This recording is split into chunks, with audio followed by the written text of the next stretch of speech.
का हो मौसा और ऊपर चढ़ जाऊ। हाँ तोरा के बताई है, तू बतावा बुढ़ापा में आता ना छुछुनर बाड़ो तो तू बचपन में का कइले हो खबो। हाँ तोरा के लोग अच्छा बताइए, लोग कहते हैं कि बच्चे ही गलती करते हैं, कुछ आज तक बूढ़े भी बच्चे ही हैं। माँ बहुत अच्छा चाचा बुझा गई तहार लड़का का कतना कुपातर होई तारा रहन से। चलिए हमारे मेयर साहब का दिल से धन्यवाद और मैं चाहता हूं एक जोरदार हल्ला करके ताली इनके लिए बजाइए,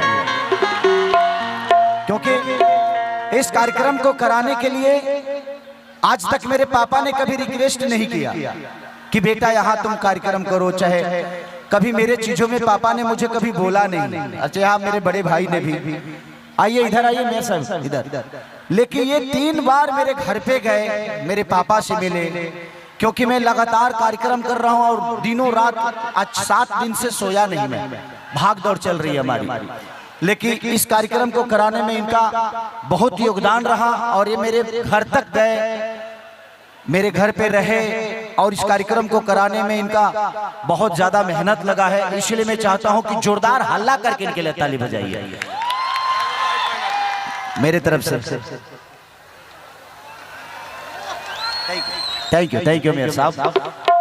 और भगवान करे मैं चाहता हूं कि ये जिंदगी जब तक आपकी रहे तब तक ऐसे ही आप मेयर बन के रहिए, इस धरती के लिए लोगों का भला करते रहिए।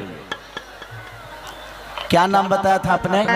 रचना शिवाकोटी। रचना, हम रचना ही कहेंगे, वो कोठा कोठी में हम गबड़ा रहे हैं। हमको थोड़ा सा कोठा कोठी यहाँ का टाइटल है ना। हाँ शायद, सॉरी मैं उसको बुरा नहीं बोल रहा हूँ, बट मुझे कहने में दिक्कत, हम लोग कोठी सुने हैं ना, तो वो कोठी थोड़ा गड़बड़ा रहा है मेरा। चलिए बहुत अच्छा आर्टिस्ट है आप और भगवान करे कि और बड़ा बनिए। नेपाल से ही 2 लड़कियां अभी गई हैं हमारे यहाँ,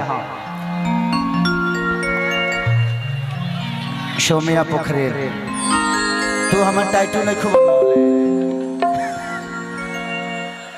और एक और लड़की है बड़ी प्यारी, बहुत अच्छी वो अदाकारा है। तो आप लोग ऐसे ही मेहनत करते रहिए, कलाकारों के हर जगह।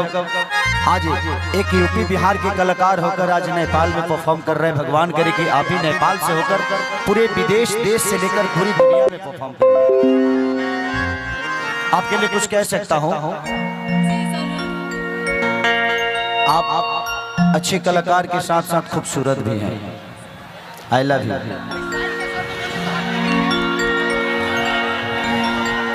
मैंने हम इनको आई लव यू करे तहरा लोग के कौन मजा मिलल हो, हम आई लव यू कहनी है तो।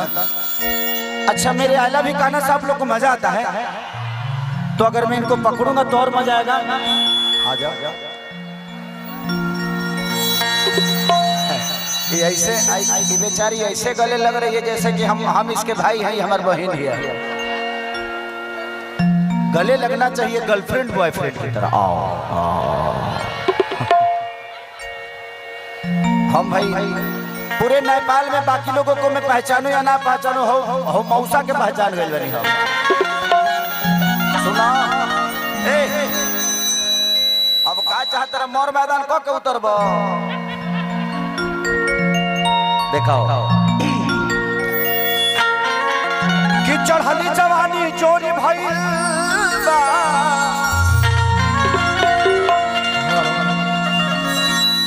कि मन ना कि महना सये मोरे रानी,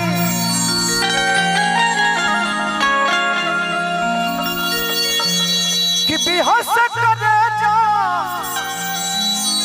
हे करे जा में समाज।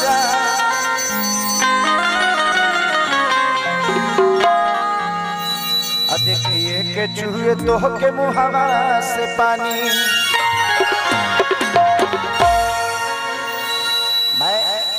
मैं बस एक बात कहना चाहूंगा, फिर से आपका चला गया मॉनिटर। आप लोग उस पे बैठिए, मुझे इतराज नहीं है, लेकिन देखिए वो बांस है, आपके अंदर चला जाएगा तो मुझे प्रॉब्लम होगी। अब बांस तो उसके रे और वो समय ना गिरेगा तो उसके नीचे बहुत सारे लोग हैं, और वो नीचे गिरेगा, आपके अंदर नहीं जाएगा तो मिलजुल के लोग पास अंदर कर देंगे।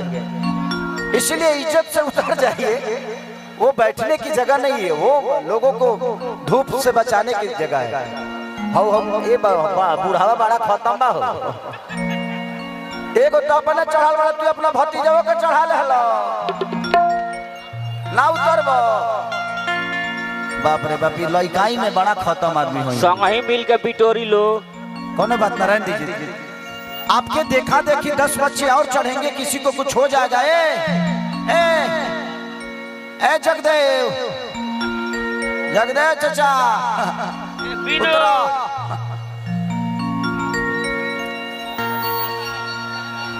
कि न सिंगार न पटार लगता रुझान मार मेरा, तो हर कजरा कटार देखी भैनी बीमार मेरा। तो बोला कैसे है, बोला कैसे अजूबा भई, कि नींबू खरबूजा भइल मेरा। बाकी महिलाएं हैं तो उनको भी बुला लीजिए, बाकी वो के डांसर ग्रुप हैं, किधर है बुला। अच्छा इधर भी आना है, तो ये बात तो हम तारा लोग के कॉलर दे के है ना वालो तुरंत आप जोत देले बड़ा। साउंड बढ़ा के रखिए, सब में बढ़ा के रखिए, मॉनिटर में बिल्कुल बढ़ा के रखिए। आइए आप लोग, आइए आओ। अरे ना, खुश रहो। सबको बुला के स्वागत करा दीजिए ताकि वो भी काम खत्म हो जाए, नहीं तो बीच बीच में डिस्टर्बेंस होगा, बार बार बंद होगा चीजें। आइए इधर, क्या नाम है आपका? रचना शिवा कोठी।